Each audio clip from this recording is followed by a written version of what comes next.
샬롬 할렐루야. 요한계시록 2장 18에서 29절입니다. 두아디라 교회의 사자에게 편지하라. 그 눈이 불꽃 같고 그 발이 빛난 주석과 같은 하나님의 아들이 이르시되, 내가 네 사업과 사랑과 믿음과 섬김과 인내를 아노니 네 나중 행위가 처음 것보다 많도다. 그러나 네게 책망할 일이 있노라. 자칭 선지자라 하는 여자 이세벨을 네가 용납함이니 그가 내 종들을 가르쳐 꾀어 행음하게 하고 우상의 재물을 먹게 하는도다. 또 내가 그에게 회개할 기회를 주었으되 자기의 음행을 회개하고자 하지 아니하는도다. 볼지어다, 내가 그를 침상에 던질 터이요 또 그와 더불어 간음하는 자들도 만일 그의 행위를 회개하지 아니하면 큰 환난 가운데에 던지고, 또 내가 사망으로 그의 자녀를 죽이리니 모든 교회가 나는 사람의 뜻과 마음을 살피는 자인 줄 알지라. 내가 너희 각 사람의 행위대로 갚아 주리라. 두아디라에 남아있어 이 교훈을 받지 아니하고 소위 사탄의 깊은 것을 알지 못하는 너희에게 말하노니 다른 짐으로 너희에게 지울 것은 없노라. 다만 너희에게 있는 것을 내가 올 때까지 굳게 잡으라. 이기는 자와 끝까지 내 일을 지키는 그에게 만국을 다스리는 권세를 주리니 그가 철장을 가지고 그들을 다스려 질그릇 깨트리는 것과 같이 하리라. 나도 내 아버지께 받은 것이 그러하니라. 내가 또 그에게 새벽별을 주리라. 귀 있는 자는 성령이 교회들에게 하시는 말씀을 들을지어다. 아멘. 요한계시록 17번째 두아디라 교회 첫 번째입니다. 당시 두아디라는 군사와 교통의 요지로 공업 및 상업이 번창했고 여러 가지 산업마다 노동조합이 있었습니다. 염색조합, 직조조합, 제빵조합, 도기조합, 제역조합, 대장장이 조합 등 이러한 노동조합은 두아디라 사람들의 생활에 밀접하게 관련이 있어서 자신의 업종과 관련된 노동조합에 가입하지 않으면 생계에 지장이 있는 상황이었지요. 문제는 노동조합마다 각각의 수호신을 섬기고 있어서 노동조합의 활동 자체가 종교적인 성격을 띠고 있었다는 점입니다. 노동조합이 모임을 가질 때는 그들의 수호신에게 제사를 지내며 제사 후에는 그 우상의 제물을 먹는 식사와 각종 음란한 행사들이 이어졌는데 조합원들은 이 행사에 참석을 해야 했지요. 생계를 위해서는 조합에 가입하지 않을 수 없고, 그렇다고 조합에 가입하면 그들의 의식에 함께 해야 하고, 이처럼 어려운 상황 가운데서 두아디라 교회의 성도들은 생계를 이어가며 신앙생활을 해야 했던 것입니다. 이런 환경 속에서 믿음을 온전히 지키기가 쉽지만은 않았으리라는 사실을 쉽게 짐작할 수 있겠죠. 오늘날의 성도들 중에도 보면은 세상 사람들과 더불어 세상 가운데 살면서 믿음을 지키는 것이 힘들다 말하는 경우도 있고, 하나님을 믿는다고 말은 하지만 세상과 타협해서 세상 사람들의 삶의 방식대로 살아가는 사람들도 많습니다. 그렇다면 주님께서는 이런 상황 가운데서 신앙생활 하는 사람들에게 무엇이라 말씀하실까요? 주님께서 두아디라 교회에 보내신 편지를 통해 살펴보도록 하겠습니다. 18절에 보니 두아디라 교회의 사자에 편지하신 분, 곧 우리 주님의 형상을 설명하고 있습니다. 그 눈이 불꽃 같고 그 발이 빛난 주석과 같은 하나님의 아들이라 하셨지요. 요한계시록 1장에서 보면 주님의 눈이 불꽃 같다는 것은 모든 어둠을 환하게 밝혀주며 따사로움을 느끼게 해준다는 의미입니다. 이와 동시에 이 불꽃은 모든 죄악을 태워버리는 불꽃이기도 하며 각 사람의 마음을 감찰하여 진리와 비진리를 밝혀 분별하는 불꽃이기도 하지요. 주님께서는 이처럼 불꽃 같은 눈동자로 하나님의 자녀들을 원수 마귀 사단으로부터 지키시며 또한 각 사람의 마음과 뜻과 생각도 감찰하십니다.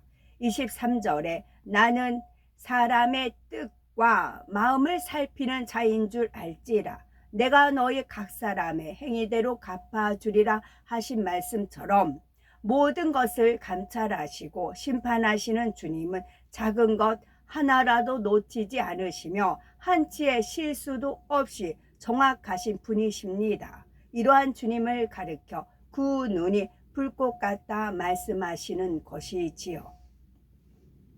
다음으로 주님의 발을 빛난 주석 같다고 했는데 요한계시록 1장 15절에도 보면은 그의 발은 풀무에 단련한 빛난 주석 같다 했습니다. 풀무를 사용하여서 금, 은, 주석 등을 높은 온도로 가열하면 그 안에 섞여 있던 불순물이 제거됩니다. 그래서 금속의 순도가 더 높아지는 만큼 단련하기 전의 상태보다 가치가 더해지고 그 빛도 더욱 빛나고 아름답게 됩니다. 우리 주님의 발이 이렇게 단련된 주석같이 깨끗하고 순결하며 빛나다는 말이지요. 발은 사람의 몸에서도 가장 더러운 곳이라 할 수가 있습니다. 신발을 신었다고 해도 결국 그 발로 온갖 더러운 곳을 밟게 되고 오늘날과 같은 신발이 나오기 전까지는 아무리 신발을 신었다고 해도 발은 가장 쉽게 더러워지는 부위였지요. 발은 영적으로 가장 더러운 곳을 나타냅니다. 출애굽기 3장 5절에 보면 하나님께서 모세 선지자를 부르실 때도 이리로 가까이 하지 말라. 너의 선 곳은 거룩한 땅이니 이 발에서 신을 벗으라 말씀하시는 것을 볼 수가 있습니다. 하나님 앞에 나가기 위해서는 온갖 오물이 묻은 신발을 벗는 것처럼 먼저 세상 죄악에 물들었던 모든 것을 벗어버려야 한다는 의미지요.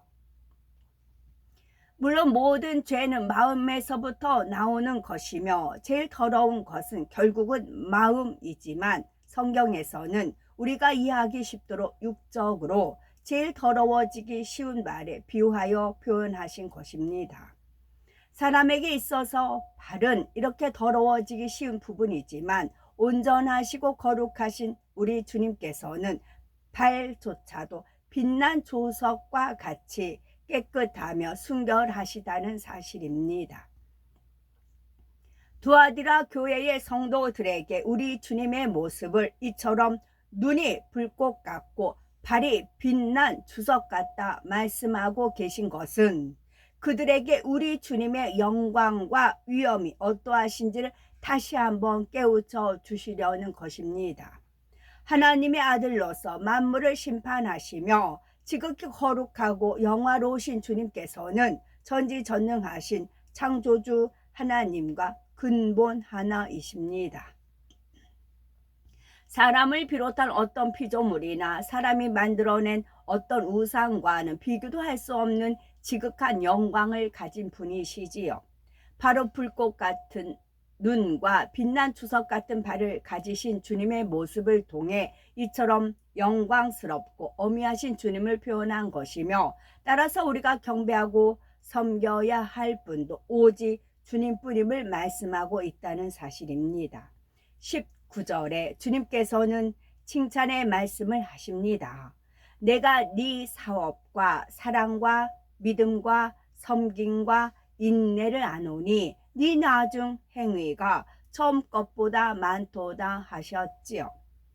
사실 이 말씀 안에는 진짜 칭찬의 의미가 담겨 있는 것이 아닙니다. 겉으로 보여지는 모습만을 볼 때는 칭찬받을 만한 모습이라 할 수 있지만 정말 중요한 것은 마음이며 참 믿음을 가지고 행하는 모습이지요. 먼저 사업에 대해서 칭찬을 받았는데 이는 세상에서 이윤을 추구하는 육적인 사업이 아니라 주 안에서의 사업을 말씀합니다. 하나님 나라를 위한 사업을 말씀하는 것이고 영혼 구원과 관련된 모든 일들을 통틀어 주 안에서의 사업이라 말할 수가 있지요. 예를 들어서 영혼 구원을 위해서 전도하고 신방하고 선교 활동을 벌이는 거, 구제하는 거, 그리고 여러 가지 사명을 맡아 충성 봉사하는 것 등이 다 포함되는 것입니다. 그런데 한 가지 당부드릴 것은 혹여라도 교회 안에서는 세상적인 사업과 관련된 일을 해서는 안 된다는 것이지요. 교회가 세워진 목적은 오직 영혼 구원과 하나님의 나라를 위한 것이므로 교회의 이름으로 어떤 사업을 이루어 세상 유익을 도모하는 일은 결코 허용돼서는 안 됩니다.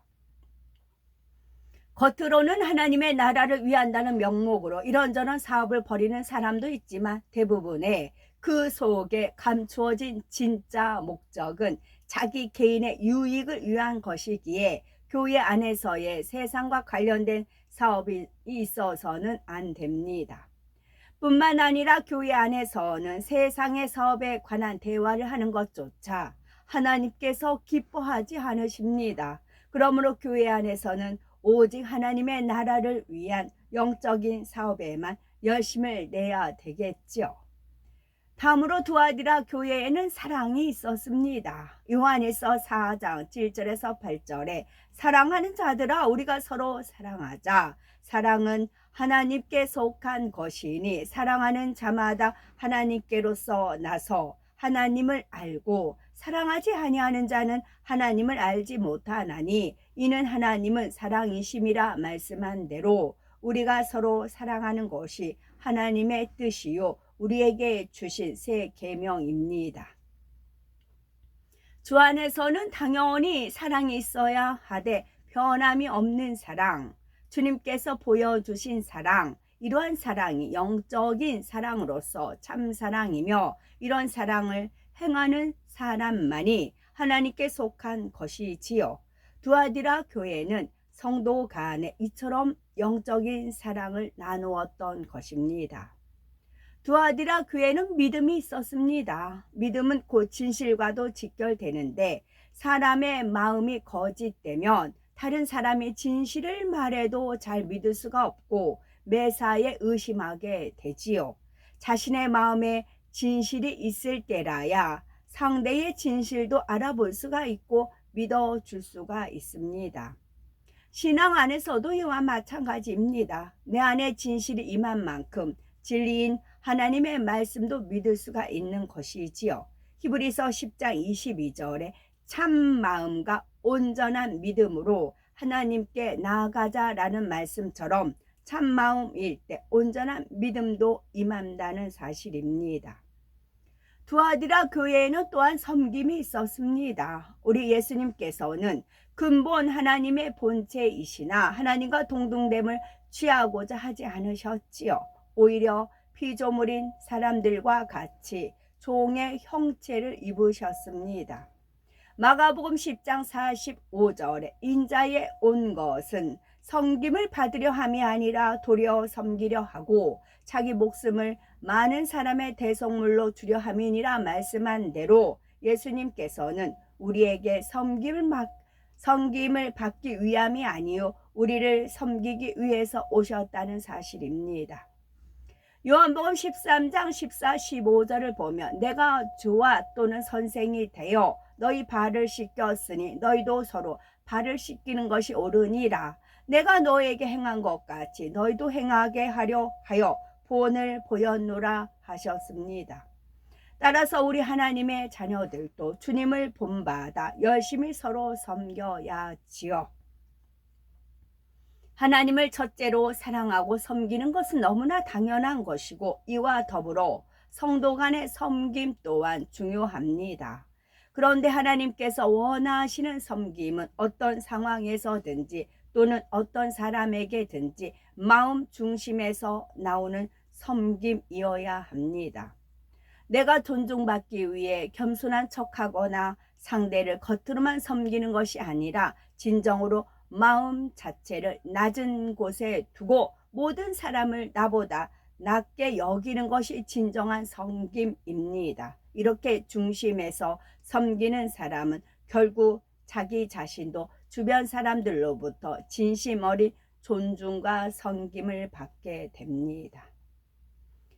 마태복음 20장 26절에 보면 너희 중에 누구든지 크고자 하는 자는 너희를 섬기는 자가 되라 말씀하고 있습니다. 그렇다 하여 큰 자가 되기 위한 목적으로 상대를 섬기는 것이 아니라 정녕 마음 중심에서 상대를 섬길 때 그러한 사람이 큰 자가 되어 상대로부터 존경과 섬김을 받게 되는 것입니다. 마지막으로 두아디라 교회에는 인내가 있었습니다. 마태복음 7장 13에서 14절에 좁은 문으로 들어가라. 멸망으로 인도하는 문은 크고 그 길이 넓어 그리로 들어가는 자가 많고 생명으로 인도하는 문은 좁고 길이 협착하여 찾는 이가 적음이니라 말씀하셨지요. 우리가 가는 천국 길은 좁은 길이기 때문에 이 길을 가기 위해서는 많은 인내가 필요합니다. 죄를 피 흘리기까지 싸워버리는 수고도 있어야 하고 이 죄를 싸워버리기까지 수고 이거를 안 하면 연단은 계속 옵니다. 그릇대로 연단이 가지만 죄가 있는 이상은 계속 원수마귀 사단에 송사거리를 받게 돼요. 아예 낮은 차원의 사람들은 그렇게 연단도 없어요. 근데 하나님께서 고차원의 영으로 이끌고자 원하면 주님 가까이 먹고 마신 형제 자매로 이끌고자 하시면은 죄를 버릴 때까지 악은 모양으로 버릴 때까지 원수마귀 사단이 계속 송사를 합니다. 너 빨리빨리 반짝반짝 빛나야 돼. 금은같이 반짝반짝 빛나고 다이아몬드같이 빛나야 돼. 하나님 너에 대한 목적은 이거야 해서 걔가 계속 송사를 하는 겁니다. 영혼들을 위해 하나님의 나라를 위해 기도하고 금식 그러니까 달리는 말에 채찍질한다 그 말도 포함이 되고요. 하나님의 나라를 위해 기도하고 금식하고 충성하며 주님의 이름으로 애매히 고난 당할 때도 있습니다. 아직 믿음이 연약할 때는 이런 일이 힘들다고 생각될 수도 있고 쉬고 싶다는 마음이 들 때도 있습니다. 로마서 8장 18절에 생각건대 현재의 고난은 장차 우리에게 나타날 영광과 좋게 비교할 수 없도다 하신 말씀처럼 이 모든 것을 인내하며 나갔을 때 그 열매가 얼마나 크다는 것을 믿기 때문에 다시 힘을 내어 좁은 길을 갈 수가 있는 것입니다. 세상에서 운동선수나 학생들도 자신들의 목표 한 발을 이루기 위해서는 얼마나 인내하며 수고해야 합니까? 하물며 우리가 바라보는 천국에 대한 소망은 운동선수의 금메달이나 세상의 그 어떤 상급과도 가히 비교할 수가 없을 만큼 영광스럽고 가치가 있다는 사실입니다. 그런데 우리가 믿음의 반석 정도에만 서게 되면 그때부터는 사실 억지로 참고 인내하며 이 길을 가는 것이 아닙니다. 로마서 5장 3절에서 4절에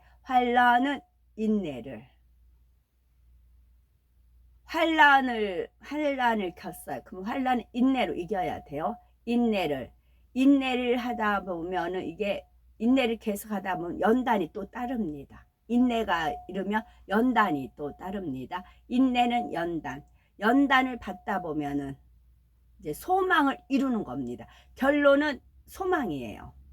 하나님께서 우리한테 어떤 소망이 있어요. 그 소망을 이루시게 하려면 어떻게 연단이 들어갑니다. 그 연단을 받으려면 어떻게 인내가 있어야 돼요. 인내 있으면 그 인내가 어느 정도 있으면 환난을 겪게 되는 거죠. 환난, 인내, 연단, 소망, 연단, 인내, 환난. 요렇게 돼요. 결론은 우리한테 소망, 주님과 한 상에 둘러 먹고 마시는 새 예루살렘의 영광을, 거기에 대한 소망이 딱 있어요. 그럼 소망이 있으면 우리가 죄의 모양, 악의 모양, 죄 같은 거, 그런 것은 버려야 되니까 연단이 따릅니다. 연단이 따른데 그 연단을 내가 인내하지 못하면 포기를 하죠. 근데 인내를 해야 됩니다. 인내를 하다면 이제 환난을 통해서 인내가 이루어지고, 인내가 연단이 소망입니다. 결론은 소망입니다. 소망을 이루어야 됩니다. 내가 무엇을 소망하는가?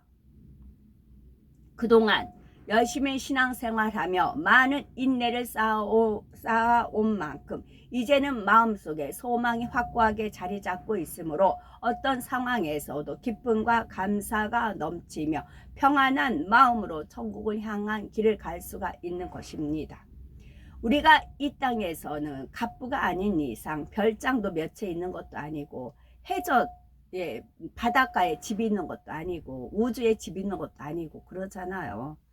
그러나 내가 환난을 통해서 인내를 통해서 연단을 통해서 소망을 이루면, 우리가 죄를 필리까지 싸우고 악은 모양이라 버리면 성결이 첫 번째. 성결. 내가 거룩하니 너희도 거룩. 성결한 만큼 주어집니다. 집이 몇 채가 주어질 수도 있고, 또 별장이 주어질 수도 있고, 또 바닷가에 집이 주어질 수도 있고, 수영장, 골프장 얼마든지 주어진다고. 저는 전에 얘기했잖아요. 김연아. 그 영이 보니까 이제 서연자 들어가는 그더라고요. 아버지가. 상급이다 그러시더라고요. 생각할 수 없는 것까지 주신다고요. 그래서 성결이라고요. 그래서 죄를 필리까지 싸우고, 왜 나는 힘들게 이렇게 싸워야 되나? 남들은 저렇게 악의 모양도 있고 하는데 그러지 마시고, 그는 그 사람 낙원 1천층 2천층 사는 것이고, 그 영광이 어마어마하다고요. 이루 말할 수가 없어요. 그걸 침노하시라고요. 너는 되고 너는 안 되고, 이 땅에 흙수저라도 얼마든지 될 수가 있으니까 힘차게 제가 외치는 이유가 큽니다. 너무 어마어마하거든요. 두아디라 교회에는 하나님의 나라를 이루는 사업과 사랑과 믿음과 섬김과 인내가 있었는데, 주님께서는 두아디라 교회에 이런 것들이 있다고 해서 칭찬하신 것이 아닙니다. 부자들은 차도 종류별로 있잖아요. 새 차 나오면 얼마든지 사자에 돈이 있으니까. 우리는 성결만 되면 구름 자가용이든 무슨 황금 마차든 뭐든 다 주어진다고요. 넘치게 주어진다고요. 주님께서 그들을 칭찬하신 이유는 바로 그들의 나중 행위가 처음 것보다 많았기 때문입니다. 에베소 교회가 처음 사랑이 식어져서 처음 행위를 잃은 것으로 인해 주님으로부터 책망을 들었던 것과는 반대로, 두아디라 교회는 오히려 날이 갈수록 처음보다 하나님 앞에 드려지는 행위가 더 깊어지고 승해졌습니다. 과연 오늘날은 어떤 모습일까요? 많은 사람들이 처음 주님을 영접했을 때는 열심히 주님의 사업에 힘쓰지만 시간이 지나면 그 열심이 식어져 버립니다. 봉사하던 사람이 봉사를 그만두기도 하고, 전도하던 사람이 전도를 게을리하기도 하며, 열심히 신방하던 사람이 소홀하는 경우도 있습니다. 이렇게 행함이 변질되는 것은 사실 신앙 안에서의 목표가 흐려져 버렸기 때문입니다. 기도를 쉬지 않으며 항상 성령의 충만함을 입은 사람은 마음속에 천국 새 예루살렘이라는 목표가 뚜렷하게 자리 잡고 있습니다. 그러기 때문에 힘든 일이 있어도 주저앉지 않고, 작은 비질리와도 타협하지 않으며 성결을 향해 철저히 자신을 지켜나갑니다. 그러나 기도를 쉰다든지 어떤 이유로든지 성령의 충만함을 잃거나 다시금 세상을 바라보았을 때는 그만큼 천국 소망이 흐려지게 됩니다. 그러면 그동안 자신을 쳐서 복종시키며 믿음 안에서 열심내던 여러 가지 행함들도 자연히 식어지고 변개하는 것입니다. 이와는 달리 겉으로는 열심히 하나님의 일들을 감당하고 충만한 신앙생활을 하는 것처럼 보이지만 정작 하나님 앞에서 인정받지 못하는 경우가 있습니다. 봉사도 많이 하고 성도들을 사랑하고 섬기며 세상 사람들 앞에서도 선행을 쌓아서 마치 신실한 성도인 것처럼 보이지만 정작 중요한 마음의 할례는 멈춰 있는 경우입니다. 이럴 때는 위로부터 주어지는 성령의 충만함이나 천국 소망으로 행하기보다는 육적인 성실함이나 열심으로 행해 나가는 것이지요. 물론 우리가 봉사나 성도 간의 교제 등 교회 안에서의 활동에 열심을 내며 하나님을 기쁘시게 할 일을 찾아 행하는 것은 당연히 해야 할 것이고 바람직한 모습입니다.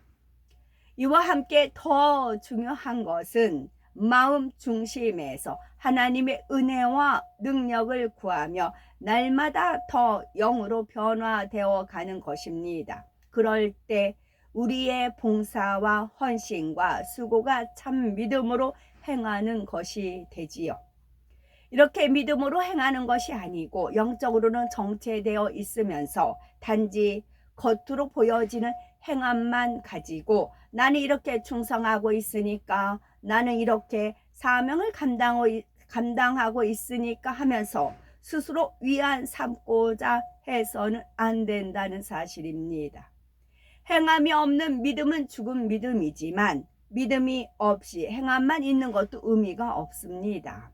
주의 이름으로 아무리 많은 일을 해도 정작 마음에서 죄악을 버려나가는 노력이 없고 성령의 역사 속에서 신앙생활을 하지 않으면 그것은 정녕 영적인 믿음이요 영적인 신앙생활이라고 말할 수가 없지요. 겉으로는 열심내는 일꾼인 것 같아도 정작 자기 생각과 맞지 않는 말씀을 들으면 믿지도 못하고 순종할 수도 없습니다. 하나님의 마음과 뜻을 깨닫지도 못하고 영적인 깊은 말씀도 깨우치지 못하며 세월이 지나도 육적인 믿음에만 머물러 있게 되지요. 이렇게 육적인 믿음으로 행하는 것이 혹 외모를 보는 사람으로부터는 칭찬받을 수 있다 해도 중심을 보시는 하나님께로부터는 인정받지 못하다는 사실입니다. 우리는 변함이 없는 마음으로 오히려 날이 갈수록 주 안에서 모든 행위가 처음보다 더 많아짐으로써 항상 칭찬받으시기 바라고, 또한 우리의 모든 열심과 행함들이 반드시 마음의 할례와 함께 이루어져서 영적인 믿음 가운데 행하는 모든 일들이 하나님 앞에 인정받을 수 있어야 되겠습니다. 두아디라 교회는 처음보다 나중 행위가 많음으로 칭찬을 들었지만 이러한 칭찬에 이어 두려운 책망의 말씀을 듣게 됩니다. 20절에 그러나 네게 책망할 일이 있노라, 자칭 선지자라 하는 여자 이세벨을 네가 용납함이니 그가 내 종들을 가르쳐 꿰어 행음하게 하고 우상의 제물을 먹게 하는도다 했습니다. 이세벨이란 여인은 누구인가요? 이세벨은 기원전 9세기경 시돈 왕의 딸로서 북이스라엘 아합 왕의 왕비가 된 이방 여인입니다. 이 여인은 이스라엘로 시집을 오면서 자기 나라의 우상신들을 이스라엘로 들여왔는데, 이로 인해 아합 왕은 물론 신하와 백성들까지도 우상 숭배에 물들게 되지요. 이렇게 북이스라엘 왕국 전체를 우상 숭배와 행음으로 더럽힌 이세벨은 심지어 하나님의 선지자들을 모두 죽이려고까지 했습니다. 하나님의 사람 엘리야 선지자가 놀라운 권능으로 하늘에서 불을 끌어내리고 오랜 가뭄 속에 비를 내리게도 했지만 이세벨은 이런 기적을 보고도 회개하지 않은 채 오히려 엘리야를 죽일 생각만 했지요. 이세벨은 아합 왕을 사주하여 각종 술수와 쾌계로 악을 발했습니다. 이렇게 악에 악을 쌓아간 이세벨은 결국 엘리야 선지자의 예언대로 비참한 최후를 맞습니다. 이렇게 아합 왕과 이스라엘 백성을 미혹하고 악을 행한 것은 이세벨이었지만 이세벨의 악행에 물들었던 아합과 이스라엘도 그 책임을 면할 수는 없었습니다. 결국 아합 왕도 하나님께 저주를 받아 전쟁터에서 비참한 종말을 맞았지요. 또 북이스라엘 왕국도 이세벨로 인해 많은 고난을 당해야 했는데 3년 반씩이나 가뭄이 들었던 것도 그들이 이세벨의 음행에 물들므로 하나님께서 이스라엘을 외면하셨기 때문입니다.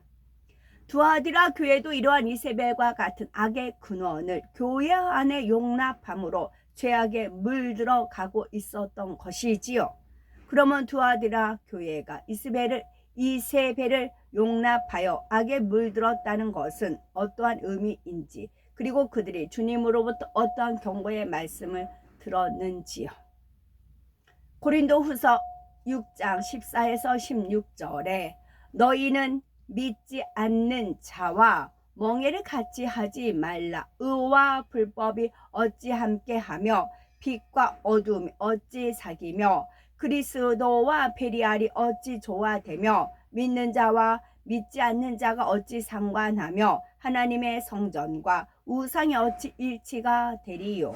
우리는 살아계신 하나님의 성전이라. 이와 같이 하나님께서 가라사대 내가 저희 가운데 거하며 두루 행하여 나는 저희 하나님이 되고 너희는 나의 백성이 되리라 하셨느니라 말씀합니다.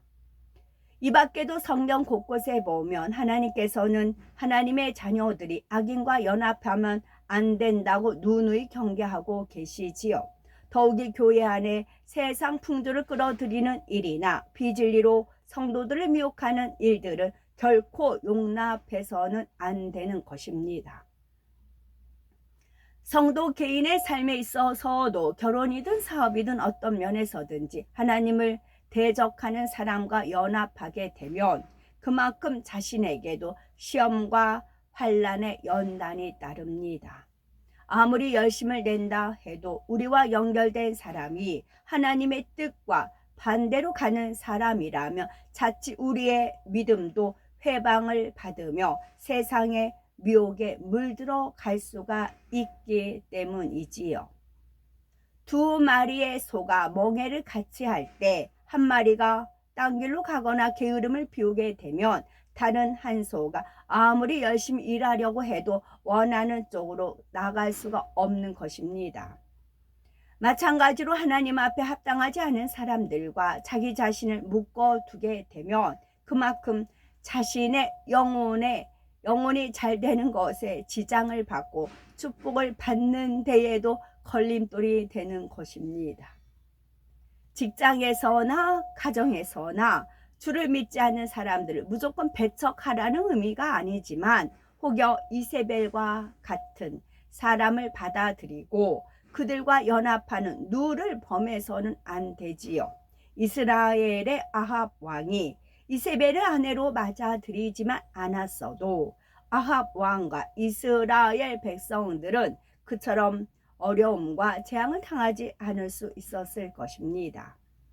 이러한 사실을 잘 깨달아서 어떤 상황에서도 세상과 타협하지 않으며 항상 하나님의 뜻을 분별하여 바르게 행할 수 있기를 바라고 오직 같은 천국 소망을 가진 믿음의 형제들과 연합하여 서로가 서로에게 힘과 위로를 나누며 새 예루살렘까지 힘차게 달려가는 우리 모두가 됩시다.